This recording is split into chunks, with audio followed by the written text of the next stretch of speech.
of the Jewish people in Israel was something that will have left an indelible mark on me, and I am honestly forever changed from this trip. So what we're going to do is really kind of just go through slides and videos in chronological order, and in a sense share some of the background, a little color commentary, but really to a certain degree allow the pictures and the images and the videos to speak for themselves. We also have the Chels family, Michael, Kathy, and Ali, who are there on the trip with us, and I've asked also for them to share a few words. So this solidarity trip was a combined, was in a sense a collaborative effort between Chabad of Bethesda, Chabad of West Bloomfield, Michigan, Chabad of Westchester County, and also a Chabad, a few from Comac, Long Island, as you'll very shortly see.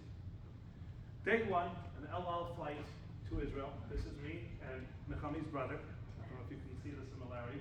Nechami's beard is a little bit smaller. He's much better looking. Yes. So there is the El Al plane. We're heading out of Newark, New Jersey, heading to the Holy Land. I have to say, I must confess almost, that this is the first El Al flight that I've ever taken to Israel. I've taken for the most part American, United, British, etc. This was the first El Al flight. And the differences between any other airline that flies to Israel and El Al that flies to Israel was almost immediately apparent. This is the in-flight screen that everybody has, except that here there's an option that tells you exactly which ways you pray toward. What time you can daven mincha until. With all the rest, and if you want to click more and get all the halachic times of davening, it's right there. And in case you are looking for in-flight entertainment and watching the latest Hollywood film is not your cup of tea, you have an entire plethora of rabbis and classes, etc., all there built into the in-flight screen. Yeah, I know that. Otherwise, Michael would have spent this whole time listening to drushes from Rabbi Moshe Elephant, or Torah. And if that wasn't enough, and you go to the bathroom, but you have to wash your hands properly.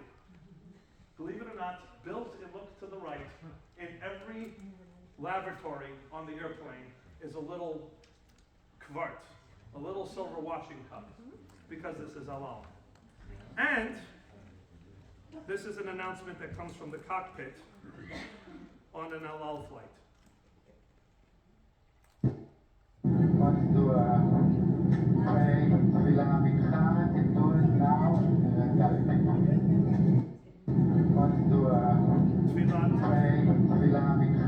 Mincha. Anybody who wants to pray mincha, do it now. And you say, oh, that's so sweet. No, it's actually just pragmatic, because otherwise there would be 15 minions of mincha happening, and it would just. But this is when you fly on El Al. You're already home before you're even home. And because I'm a Chabadnik, before we even got off the plane, there was a birthright group, one of the first birthright groups, and it was a smaller group because unfortunately many people feel that flying into Israel right now is flying into a war zone. But these guys were all too happy to put on tefillin. Put a pin in that group. We're going to get back to them later. Here we are, having just landed at Ben Gurion Airport. You can tell a little tired, but very excited to be there. And if you notice, this is the El Al security. They have all the various pins, and then to the left, they have the Mashiach pin. So we have some Chabadnik after that. But very quickly, you realize Israel is not the same Israel right now. This, as you're walking down that famous ramp, this is what you see.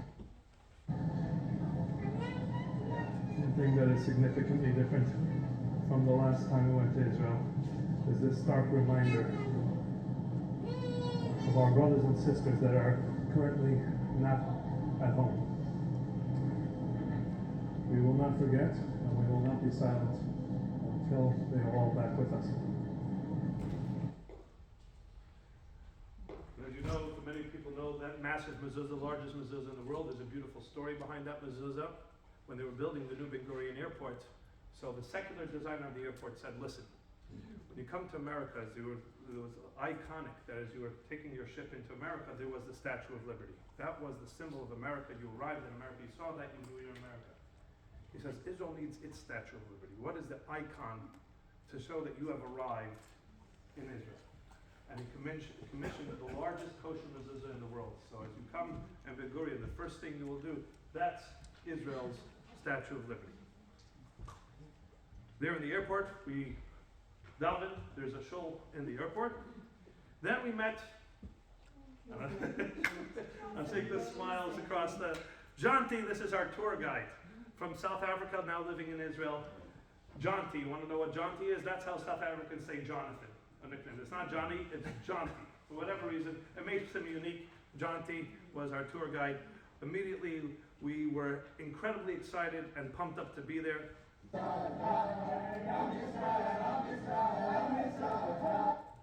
In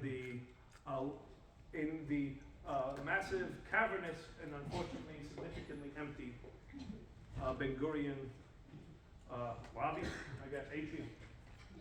Now, God willing, as more and more airlines start flying. Is that the only airline at the moment flying? No. Right now it's just changed. United is now flying direct. Delta is going to be beginning in June. But interestingly enough, that's to America. There's many other. Well, I have a picture. I didn't put it up, but a picture of the flight board. And while you see minimal flights to America, Dubai is prominently there. So I guess everything is relative. A quick stop for breakfast, and so begins our solidarity mission. We had flown through the night, landed 6 in the morning. It wasn't going to the hotel, resting, relaxing, catching your breath, getting on, but straight, visiting injured soldiers at Tel HaShomer Hospital. Tel HaShomer Hospital is the largest hospital, and it is the focal point of such treatments. It is also known as the Sheba Hospital. Here we met Rabbi Menachem Kutner. He is the Chabad. He has already been doing this, as he says in the video, for 22 years. He has been focused on the setting up for all the hospitals around, working with the injured soldiers, and obviously his job only increased nearly exponentially after October 7th. But already you get a sign that this is going to be a different type of rehabilitation unit. Just by the very name, this is something Jonty pointed out, that the way they refer to rehabilitation is Chozrim L'Chayim. We're going back to life. We're coming back to life. And that is very much the sense of it. This is what we met again and again. Soldiers missing limbs, legs, arms, etc. It was hard to see. It was really hard to see. But then, when you speak to them, this is their attitude. This individual was one of the police officers at Sderot. We all heard about the siege of the police station in Sderot that eventually was taken over by the terrorists and had to be razed to the ground. And we will show pictures in a moment. But this is one of the brave police officers that was fighting, and he's telling his story. There were rockets surrounding the stopping. Rockets were not stopping. Very quickly we realized there was also an infiltration of terrorists. 6:40, 6:50, there were already terrorists in the police station in Beirut, which means it's already 2 kilometers from the border. 6:50 a.m. on that day, the terrorists had already infiltrated 2 kilometers into Israel. We're already in the police station at Sderot. We were 7 police officers against 26 terrorists. The fighting was from 7 in the morning all the way through to around 3. So his was until 3.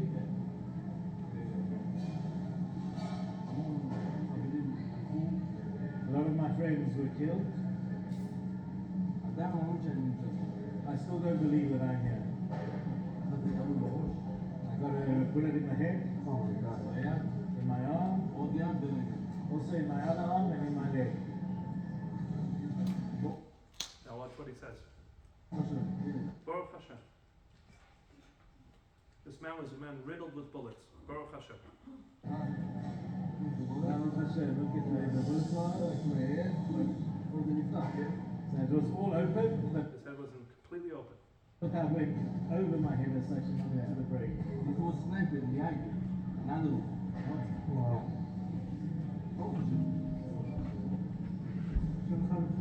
We tell- Baruch Hashem. That was the most common refrain. That is what we heard from nearly every single one of the soldiers. He, thank God, is going to be able to walk around with both his legs and both his arms. But pretty much, he was, I think, in the minority of the type of people we saw. Most of them were in wheelchairs, without legs, without arms, with skulls, with missing parts of their skull, etc. And yet, almost the common thing that they were getting married, already married. It was a really a remarkable thing.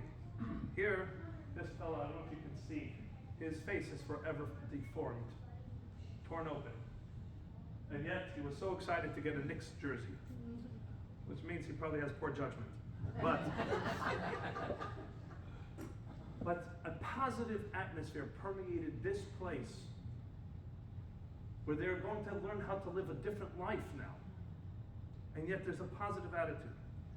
And I included an important picture here because while all of us were sitting there giving tremendous comfort to the soldiers who were injured, and it meant a lot to them that we were there and that we were thinking about them, one special angel made sure to also give comfort and support to the parents of these soldiers, of these kids.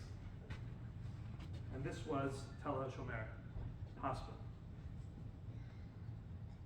But I think we all walked out, again, more inspired and more affected, more positively affected than we gave. We received significantly more. From there, without pause, we went to Kikar Hatufim, Hostage Square in Tel Aviv. There they have an atomic clock counting down the split second for how long it's been since that these hostages have been in captivity. There's very powerful art installations. We've seen this is the original place of the Shabbos table, the empty Shabbos table. But there they also have an addition to remind us how long it's been and what they're probably eating and drinking there. Moldy bread, dirty water for 160 days. This is one particular installation. This is to help you understand, even just in the slightest measure, what life is like right now, where the hostages forced into these tunnels, all alone in the dark.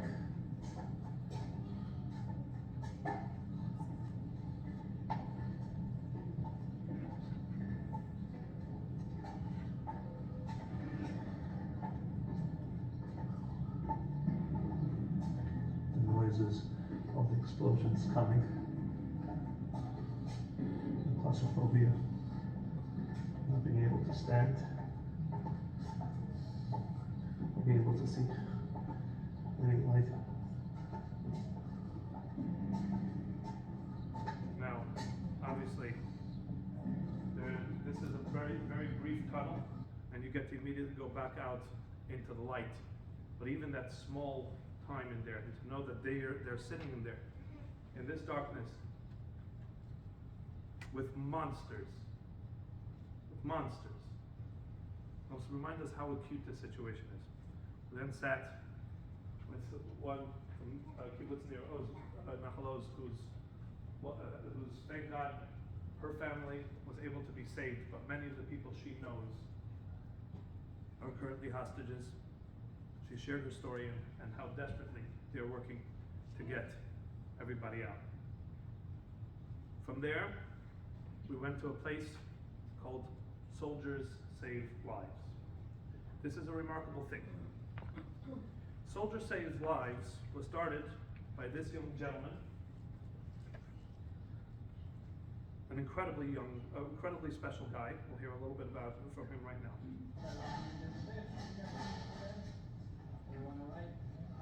Before we get started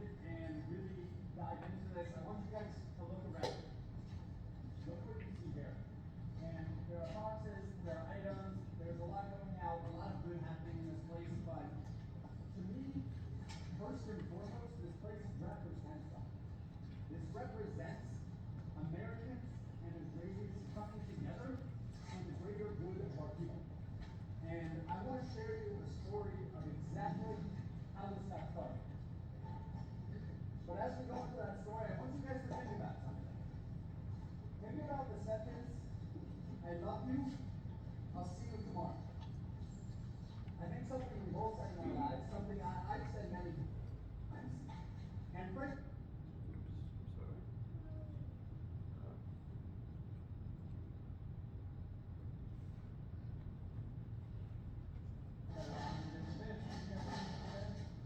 everyone all right? Okay, I'm sorry about that. Just to sum up, this fellow's name is Baruch or Bucky Appisdorf. He had his best friend David Newman.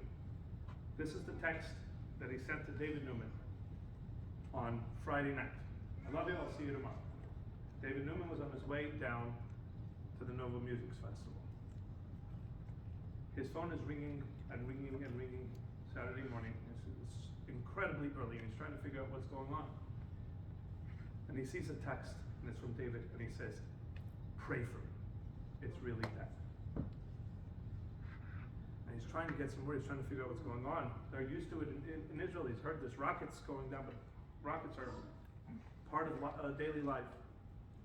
To make a long story short, David, after many hours of trying to find him, he finds out David was murdered at the Nova Music Festival, his best friend. Was he going down to the music festival? He tried to get down there. He couldn't. He tried to get down. They stopped him. He tried to go down. A little while later, his also David's girlfriend. He was trying to. His story is very famous. You can go see it now because of what he did. The day after, he's sitting there. He's feeling incredibly empty. His best friend for forever is gone. All of Israel's mourning, and he's wearing a sweatshirt. On the back of the sweatshirt, it says something very important. It says, "Let's do something." And that became his motto. He realized that right now Israel is hurting, and there's a lot of things that Israel needs, soldiers need, people need. And he's an American who made Aliyah, his family made Aliyah, a lot of his friends are. He made some phone calls. He started getting something together. He says, we need to do something, and we need to do it in the memory of David. And by the end of the week, in El Al Airport, in Ben Gurion Airport, was waiting pallets of supplies that he had managed to bring, 20,000 pounds of supplies that he had brought. And he shows up in his rental car to pick up 20,000 pounds when he realizes what 20,000 pounds looks like. And that his rental car is not going to do it. He gets back on the WhatsApp group, he tells people that in short order, they have a convoy of trucks. And somebody gives them this warehouse to use. And they start an incredible network of American supplies of all different types coming to Israel, getting it sorted, packed, and sent out to where it's needed. They have cleared so far $75 million. He's in his 20s. This young guy in his 20s. Perhaps the secret is because he's from Silver Spring. That's why he's so good. But Soldiers Saves Lives, an incredible organization, and so our job, literally, we are all running on fumes at this point. I think that's fair to say. We are all exhausted. We have not slept. We went to Sheba Hospital, from Sheba Hospital to Hostage Square to here, but everybody is up and running, packing, right? Opening boxes, identifying what they are, shoes of all different sizes. That became a joke throughout our trip. Size 9.5 shoes. Calculating everything, relabeling it, getting it ready to send out. And then, of course, we're Chabadniks, so Baruch's got to put on filter. And behind, obviously, is a sign that says Ahavat Chinam. Just love for no reason. At this point, we're exhausted, and we're making our way to Jerusalem to finally put our heads down. But we can't put our heads down. We can't arrive in Jerusalem without obviously making a stop at the focal point of our hearts. Coming to the old city, to be at Jerusalem, to pray at the Western Wall, and to meet Cory Booker.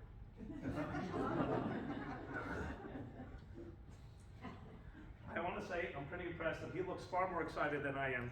He looks more excited to meet me than. Did he recognize you? Of course, he's like, Rabbi Sender, can I take a picture with you? So I said, I'm on the schedule, but if you do it really quick.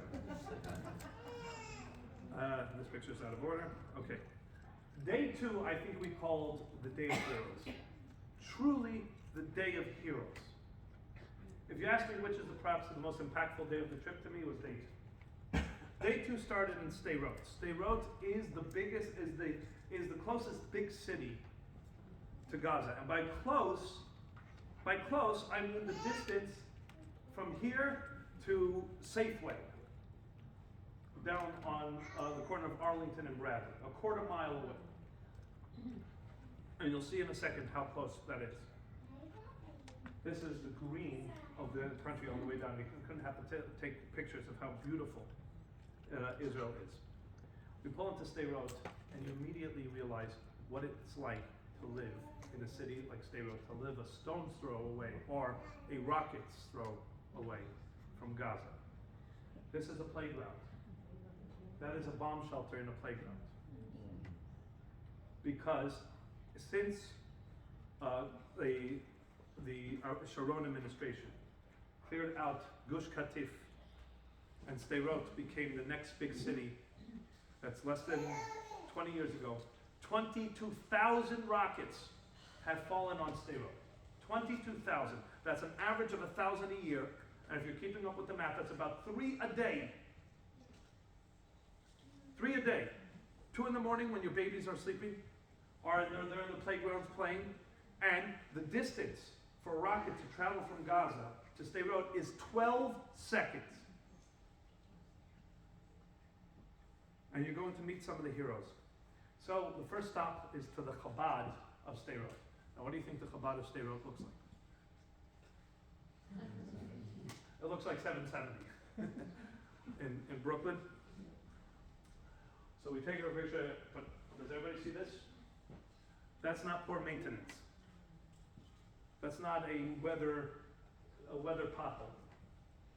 That is where a rocket slammed into the kind of the blacktop area in front of the Chabad, about 30 feet away from the Chabad.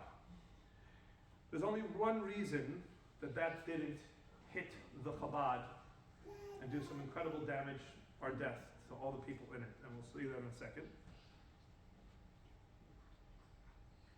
So you get a sense. There's a menorah made of rockets. Darkness to light. But notice, you see the pop marks behind the rocket. That's the shrapnel. That's the shrapnel. I thought I had a picture. Maybe I had it with someone else. When did that hit that hole? When was it during, after 7? October 7th? No, this was before October 7th. Here we meet Rabbi Pizan. He's the middle of 3 generations of heroes. He tells his story here. By the way, I've included the entire length of most of these speeches. I'll just play a minute or so of it so you get a sense. But for anybody who wants later, we can give you the whole speech. They are incredible. Every speech that we've heard, every talk that we've heard was incredibly inspiring. My English is like your Hebrew. My English is like your Hebrew. The first of all, I say a story about my English. Every Greek scholar is learning more.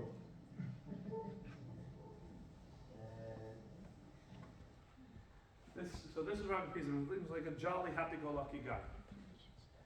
On the day of October 7th, when the rockets are falling and terrorists are walking through the streets, really unchallenged, of Sderot, walking house to house, shooting. His kids are looking out the window and they see the terrorists. He tells one of his kids immediately starts heading to the door. He goes, "What are you doing? Where are you going?" "I'm gonna go fight them."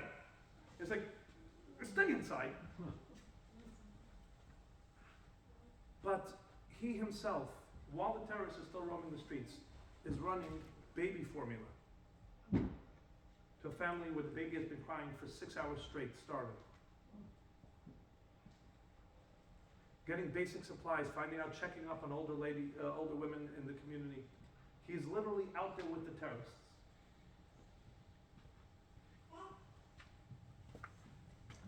And in the immediate aftermath, while terrorists are still in the police station, him and his 9-year-old son, who we're going to meet, but now the streets are cleared at least, are running, have set up a kind of a relief center, and are getting out basic supplies.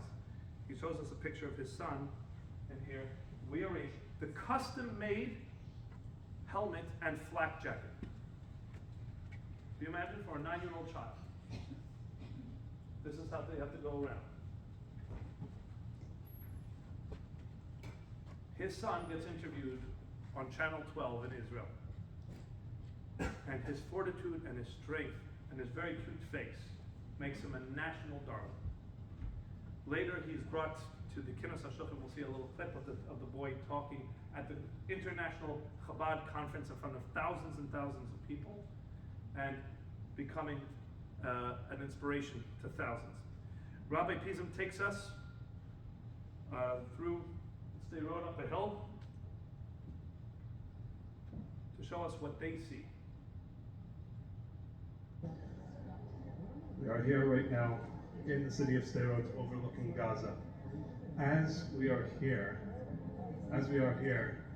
the history is happening. Events are happening right in front of our eyes. This is what I am looking at right here.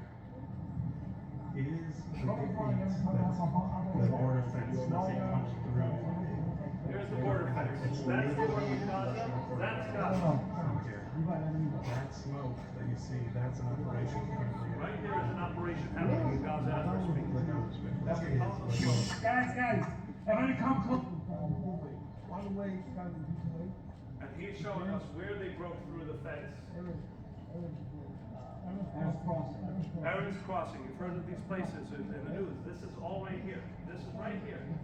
To them, it's not news. To them, it's life. Right here. They came right through here. How long do you think it takes for them to get from there to here? 16, 70. 60 to 70 terrorists break through the fence. The truck take all the enter the city and also the police station. And they immediately take this. So he's walking us through everything that has occurred. And they're spreading out. As we're sitting there and he's talking to us, we see this. Anybody know what that is? Those are the international airdrops. Landing in Gaza. As we're speaking, all the news that we're reading about, the controversial airdrops, they were happening as we're watching them drop into Gaza. That's Gaza.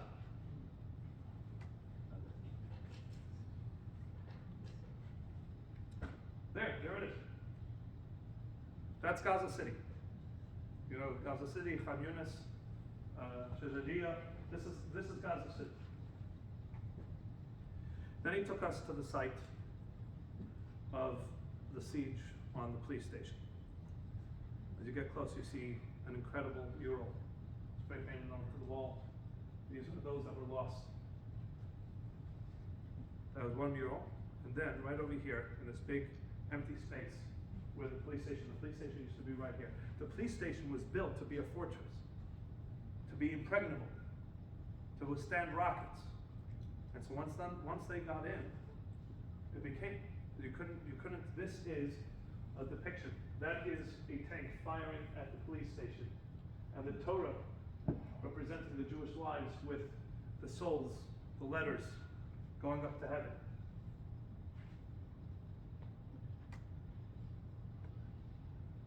And there you see the bullet holes in the building next door to the police station. An incredibly powerful firefight. Here he's telling us the story. There is what's left of the police station. Just the metal rebars that held up the cement pillars. But they erected something since, because this is who we are, Jewish people. Hanukkah has happened from that time till today. They erected a massive menorah, 4 stories high, and on it it says, "This flame will never go out."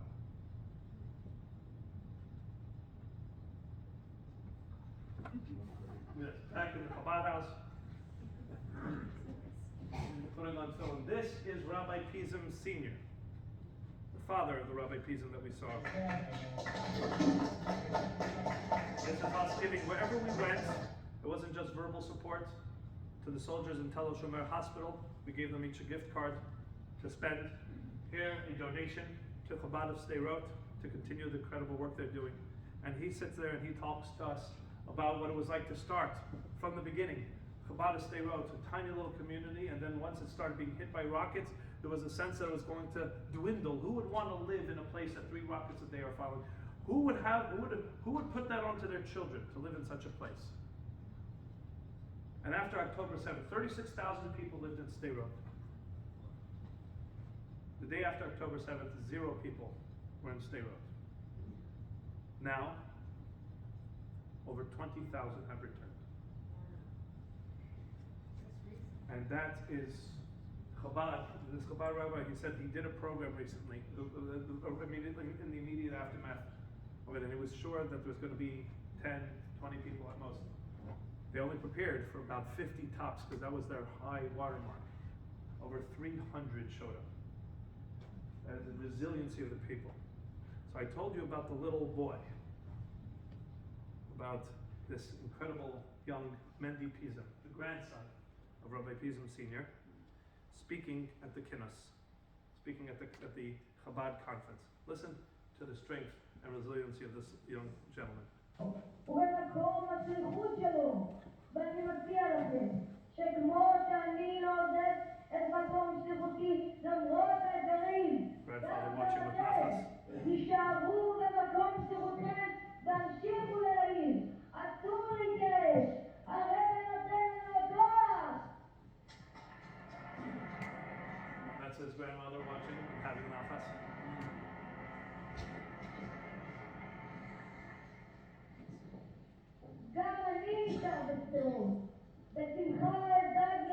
He just said something very important. He says, I will stay in Sderot. Right? I will gladly care.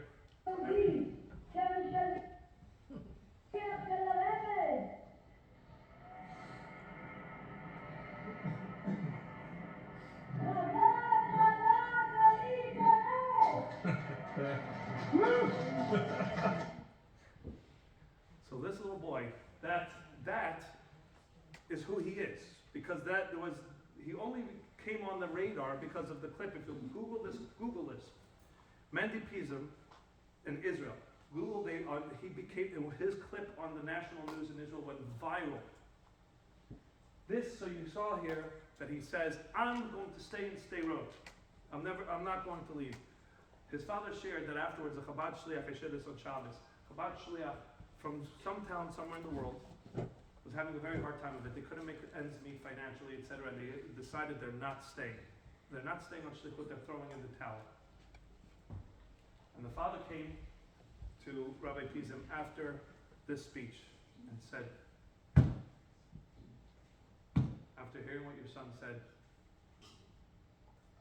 we're going to stay. He said, now I just have to convince my wife.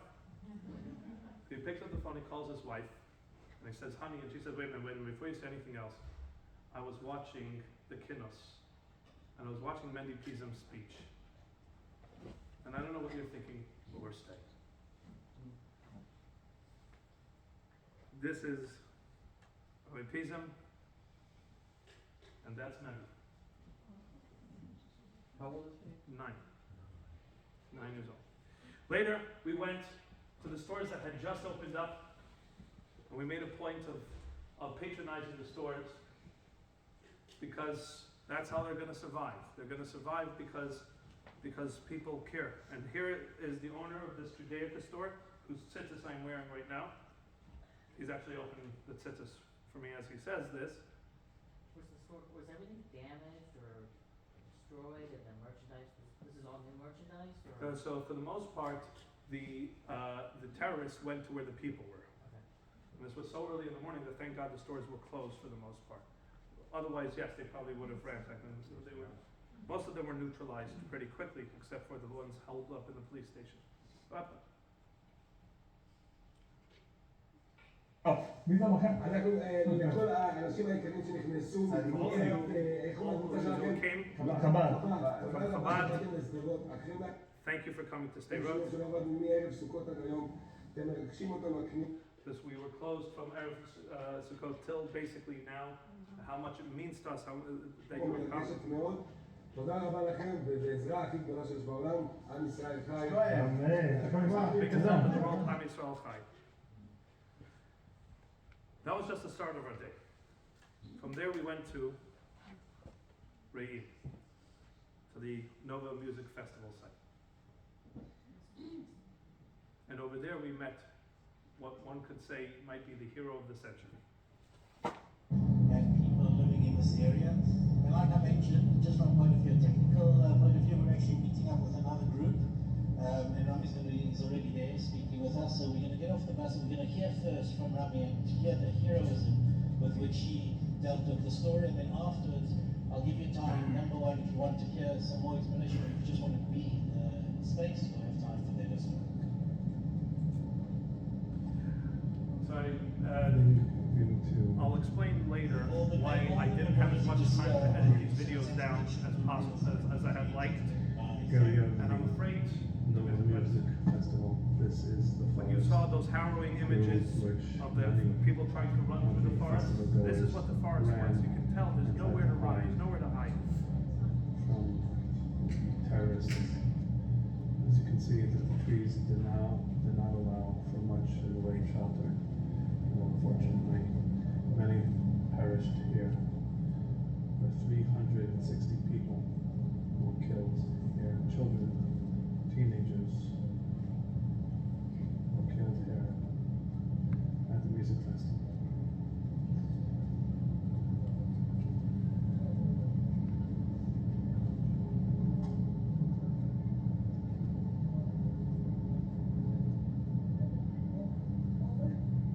I'm gonna let this play just till we meet the hero. Then I'll sum it up.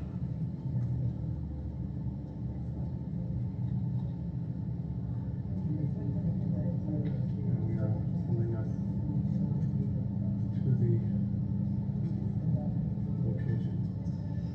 So just because I'm aware that we've got people waiting for us, so everything we'll have time to see. I'll make sure that we have time to see, and I'll call the other places that we're going to say that we're going to be a little bit later. That's the case, not to worry. So let's just first give Rami the attention that he needs, and then we'll make a plan to spend some time here at the site, do whatever we need to in order to be in the site and give it the respect place where we really have a sense of You can see already through the trees, you'll see that's where the big memorial is. Some of those cars left from October 7th. No, these are all people who are getting in the respect.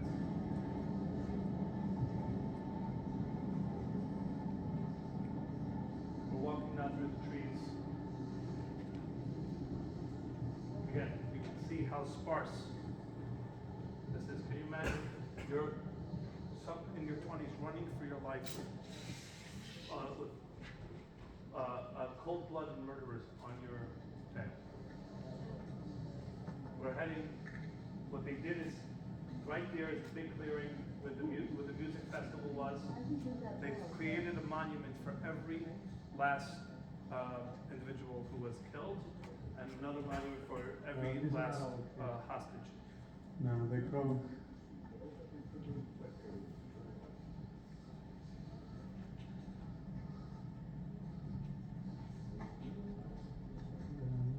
All these are far more normal.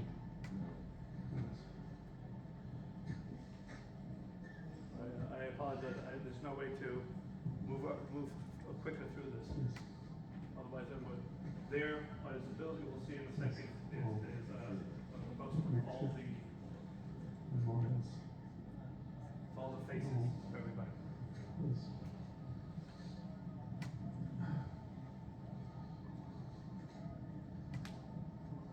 I think I speak for everybody who was there. It hits very hard. Very hard. A place that was just kids coming together to have time, enjoyment, and in a place called Re'im, which means friends.